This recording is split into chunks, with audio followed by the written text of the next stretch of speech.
सोहेल साहब ये बताइएगा कि इस एफआईआर के मुताबिक 506 ताज़ीरात पाकिस्तान का सेक्शन लगाया गया है और दूसरा सेक्शन लगाया 354 ताज़ीरात पाकिस्तान। तो ये क्या सेक्शंस हैं, और ये भी बताइएगा कि इसके क्या कॉन्सिक्वेंसेस फेस करने पड़ सकते हैं और उनके खावन को। अच्छा, सेक्शन 354 तो है कि मॉडेस्टी ऑफ वुमेन को अगर आप हर्ट करते हैं, उसकी मतलब कि तकद्दुस को पामाल करते हैं, तो ये उसके ऊपर है और ये अवेलेबल है। और 506 भी उसके दो क्योंकि होते हैं ए और बी, तो यहाँ 506 बी लगाया गया, उसका बी पार्ट है कि जान से मारने की धमकियाँ देने का।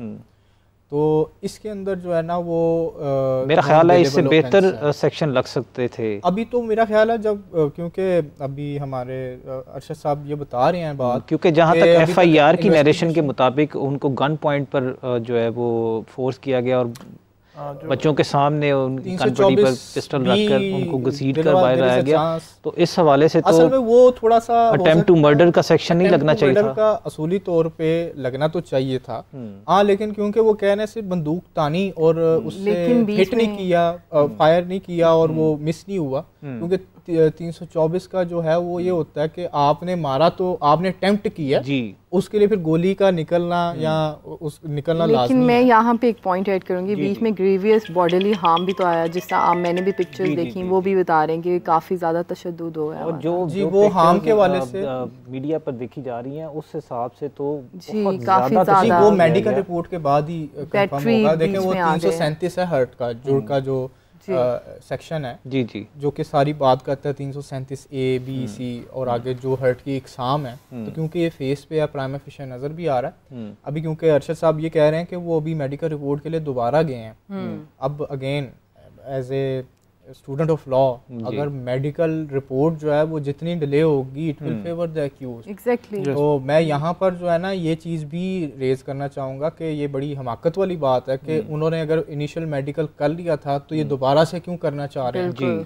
तो ये चीज़ जो है थोड़ी सी मेकिंग अ केस डूबियस। ये सेम डे की बात है, ये सेम डे की बात है। उसी वक्त उन्होंने कहा कि हमें कुछ चीज़ें जो है मजीद नामुकम्मल है। कहीं ऐसा तो नहीं था कि वो पहले खुद से मेडिकल करवा के आई और बाद में पुलिस उनको दोबारा अगर ये पॉसिबिलिटी भी हो सकता है, क्योंकि देखिए आपने कराना होता है सरकारी हॉस्पिटल जी जी जी, ऐसे ही है, वो पुलिस की मौजूदगी में आपके होता है। तो फिर इसमें हो इन्वेस्टिगेशन में 337 के भी सेक्शंस जो हैं उनको ऐड किया जाएगा, क्योंकि अगर देखा जाएगा कि जख्म सिर्फ स्किन के ऊपर है, हड्डी तक है, हड्डी को क्रैक किया है, फ्रैक्चर किया है या इतलाफे उद्व जिसे हम कहते हैं, वो सारी चीज़ें देखी जाएंगी।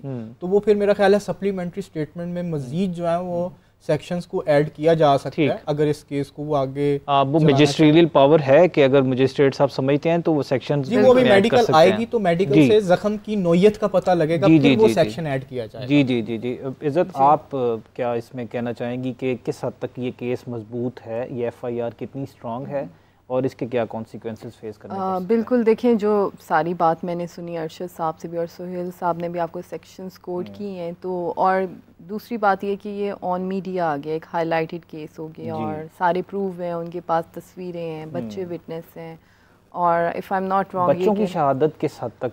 बच्चों की शहादत देखें एज पे डिपेंड करता है। अगर बच्चे बिल्कुल ही माइनर हैं फिर उनकी शहादत इस हद तक काउंट नहीं होगी। लेकिन कानून शहादत जो हमारा ऑर्डिनेंस है उसके मुताबिक तो अगर मतलब जो जज साहब जब एग्जामिनेशन होती है, एविडेंस रिकॉर्ड किया जाता है, तो वो चाहे बच्चा ही क्यों ना हो, लेकिन उसकी अगर समझ इस मुताबिक है बिल्कुल कि वो चीज़ को बयान कर सकता है और नौयत को समझता है, तो आप कंसिडरेशन में ले सकते हैं, बिल्कुल आप ले सकते हैं। और जिसने ये बता रहे थे कि शायद हमसायों के सामने भी बाहर ले जाके आपने अरशद साहब कुछ ऐसे भी कहा है। जी जी जी, तो ये एफआईआर की नरेशन है। बिल्कुल, तो हमसाए भी विटनेस हैं, तो ये आप कह लें कि जो सारी चीज़ें हैं वो पॉइंट करें डिफेंडेंट की तरफ के ही इज़ अक्यूज पर्सन। हमारे लॉ में एक टर्म है कि person is innocent until proven guilty. तो अभी तो हम अपनी तरफ से उसको गिल्टी नहीं जी, अभी तो मुबैना तौर पर ही हम बात इन्वेस्टिगेशन चल रही है, लेकिन जो सारे प्रूफ देखे गए हैं कि इवन विजिबल हमने इमेजेस भी देखे हैं, उनकी पूरा मुंह ब्रूजेस से होया हुआ है, तो हम कह सकते हैं कि वो गिल्टी हैं और इसका वो कॉन्सिक्वेंसेस फेस कर सकते हैं अगर उनके ऊपर और सेक्शंस ऐड कर दिए जाएं, ठीक हो सीरियस ऑफेंसेस। और एक और मैं बात ऐड करूँगी डोमेस्टिक वायलेंस पे वापस आके कि हमारे बेशक कॉन्स्टिट्यूशन में आर्टिकल 25 कहता है कि इक्वालिटी, फिर आर्टिकल 25 फर्दर कहता है कि you can make special laws for women, लेकिन आदमी भी डोमेस्टिक वायलेंस फेस करते हैं। जी बिल्कुल। अमेरिका का है वायलेंस अगेंस्ट वुमेन एक्ट, है वो वुमेन एक्ट, लेकिन उसके वायलेंस की कंप्लेंट करते हैं और रिलीफ ले रहे होते हैं। बिल्कुल घरेलू तशद्दुद। तो मैं ये कहूँगी कि सिर्फ एक औरत की हद तक घरेलू तशद्दुद रखना इज डिस्क्रिमिनेटरी। ठीक आदमी। अच्छा साहब जी बिल्कुल ऐसे ही है। और मैं आपको यहाँ पे एक वाक़या सुनाता हूँ कि वो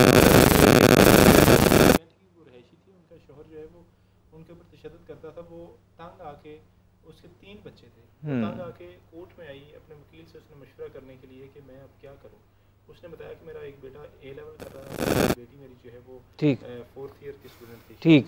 अच्छा वो अब वो जो बता वो ये रही थी कि मैं अब क्या करूं, मेरे बच्चे। अच्छा आप सुहेल साहब आप बताइए कि जब हम बात करते हैं किस तरह के केसेस अमूमी तौर पर कोर्ट्स में जो है आप प्रैक्टिस में देखते हैं कि ज़्यादातर क्या मर्दों की गलती होती है घरेलू तशद्दुद के पीछे या ख़वातीन की ज़्यादा गलती होती है?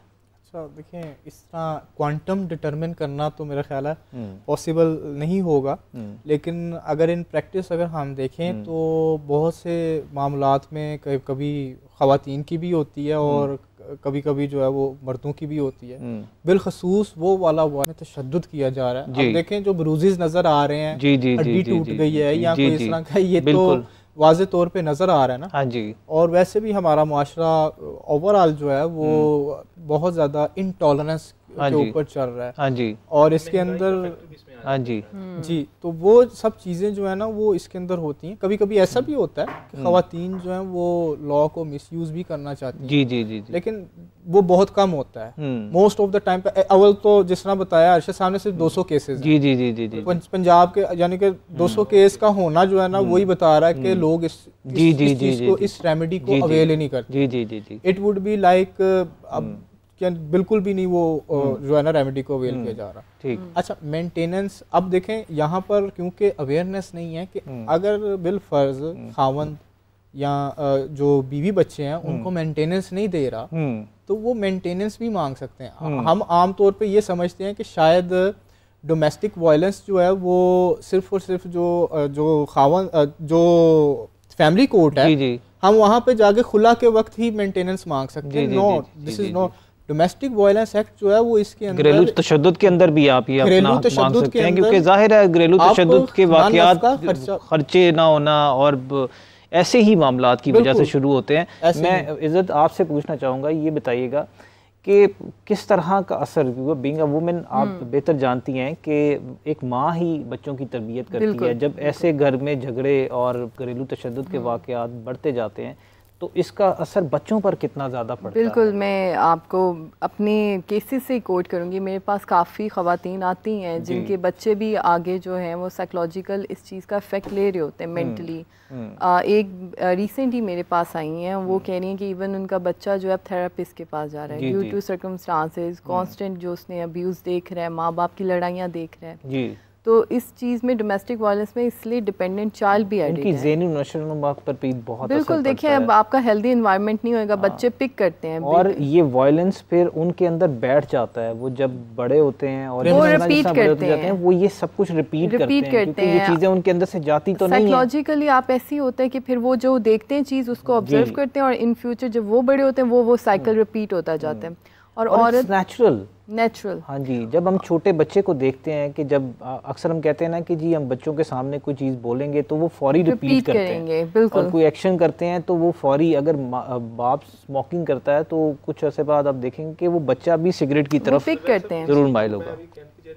जी जी बता रहा था वो भी इससे मिलता जुलता है। उसकी उस खातून की 2 बेटियां थी, एक बेटा था, बेटा सबसे छोटा था जी। और उसका शौहर जो है वो उसके ऊपर इतना तशद्दुद करता था कि वो बच्चों के सामने ज़ाहिर बात है तशद्दुद होता था, तो वो अपनी बहनों के ऊपर जो है वो उस बच्चे ने तशद्दुद करना शुरू कर दिया था और बदतमीज़ी से वो कहती थी बोलता है, तो लिहाजा अब मैं मज़ीद जो है वो अपने हस्बैंड के साथ नहीं रह सकती, तो लिहाजा मुझे बताएं कि मेरे पास क्या रेमेडी है, मैं क्या अवेल कर सकती हूँ। फिर उसको वकील ने गाइड किया। तो ये बिल्कुल आपकी बात ठीक है, बच्चे जो है वो बड़ों से सीखते हैं, जो आप रिएक्ट करेंगे। आपने ये घरेलू तशद्दुद का वाक़या बताया, मुझे याद है हम जब लॉ पढ़ रहे थे, ये 2012 की बात है, तो हमारे डीन थे जस्टिस बिलाल अहमद खान साहब, उन्होंने हमें एक वाक़या बताया कि जब वो जस्टिस थे तो उनकी अदालत में एक ऐसा केस आया जिसमें उस केस का फैक्ट्स ये थे कि एक लड़की को सिर्फ़ इसलिए उसके भाई ने एक बहन को कत्ल कर दिया क्योंकि उसने उसके कपड़े इस्त्री नहीं किए थे। और फिर उसके बाद उस केस के अंदर माँ बाप ने, क्योंकि एक ही बेटा और एक ही बेटी थी, बेटी दुनिया से चली गई, तो माँ बाप ने बिल्कुल उस बच्चे को, क्योंकि वाहिद बेटा रह गया था, तो उसको बचाने के लिए उसको एज वली माफ़ कर दिया, दियत लेके देके माफ़ कर दिया। और लेकिन अदालत ने कंसीडर किया कि ये माफ़ी ऐसे नहीं हो सकती, क्योंकि हाई कोर्ट के पास जुडिशल पावर होती है कि वो खुद से सज़ा दे सकती है अगर वो समझती है कि इंसानियत से बरअक्स कोई ऐसा जुर्म किया गया इनह्यूमन, तो फिर अदालत ने उसको सज़ा दी। तो मकसद कहने का ये है कि हम अपने कल्चर के अंदर इतने ज़्यादा वो हो जाते हैं कि माँ बाप अपने बच्चों को ही इसी वजह से माफ़ कर देते हैं, अपनी बेटी का ही कत्ल माफ़ किया कर दिया। बिल्कुल। मैं तो इसमें ये ऐड करना चाहता हूँ कि आप देख लें कि चीफ़ मिनिस्टर जो है वो मरियम नवाज़, वो ख़तून है। आज chief justice Lahore high court justice Aliya Neelam साहबा पहली chief justice Lahore high court की तारीख में जो है वो चीफ़ जस्टिस के ओहदे पर जो उन्होंने हल्फ लिया है, और उसके बाद जो है वो उन्होंने आते साथ ही जो रजिस्ट्रार लाहौर हाई कोर्ट तैनात किए वो भी खतून है, और वो भी तारीख में पहली दफ़ा जो है वो लाहौर हाई कोर्ट की खतून जो है वो रजिस्ट्रार बनी। बीइंग अ प्रैक्टिशनर, मैंने अपने प्रैक्टिस में देखा है कि जस्टिस आलिया नीलम साहिबा एक बहुत ही कॉम्पिटेंट जज हैं और नारकोटिक्स की बेहतरीन जज हैं वो, और इस तरह से समझती हैं कि कोई शायद कोई मर्द भी मेरे ख्याल में इस तरह से नारकोटिक्स को समझता हो जिस तरह वो समझती हैं। इसमें कोई शक नहीं, उनकी 203 जजमेंट रिपोर्टेड जजमेंट है, 203, और 2013 से जो है वो उनका 9 साल कैरियर बनता है, ऑलमोस्ट 9-10 साल का कैरियर है। खातून उन्होंने बड़ा सर्व किया है। एक बात यहाँ पे ऐड करना चाहूँगा, mister justice Shujaat Ali Khan,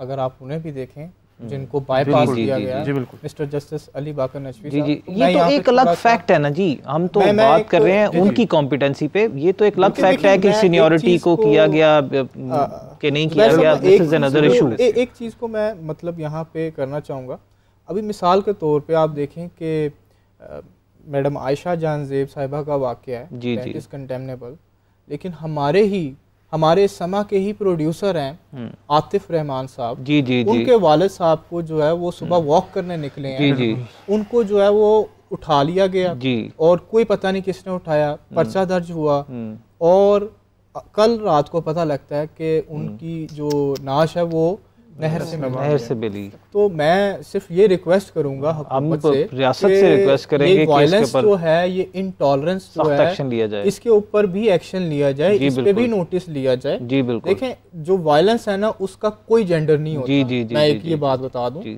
violence वहां पर होता है जहां पर एक बंदा दूसरे से ज्यादा ताकतवर होता है। जी बिल्कुल सही साहब, आपने इक्विलिब्रियम को बैलेंस करना लाज़मी ही जो है अहम बात की। हम गुजारिश करेंगे अपने इस प्रोग्राम के तवस्सुत से रियासत से, ख़ास तौर पर पंजाब गवर्नमेंट से, कि जो समा के प्रोड्यूसर आतिफ मियाँ साहब के जो वालिद साहब के साथ जो कुछ भी हुआ इसकी प्रॉपर इन्वेस्टिगेशन की जाए और मुल्ज़िमान को कैफ़रे किरदार तक पहुँचाया जाए।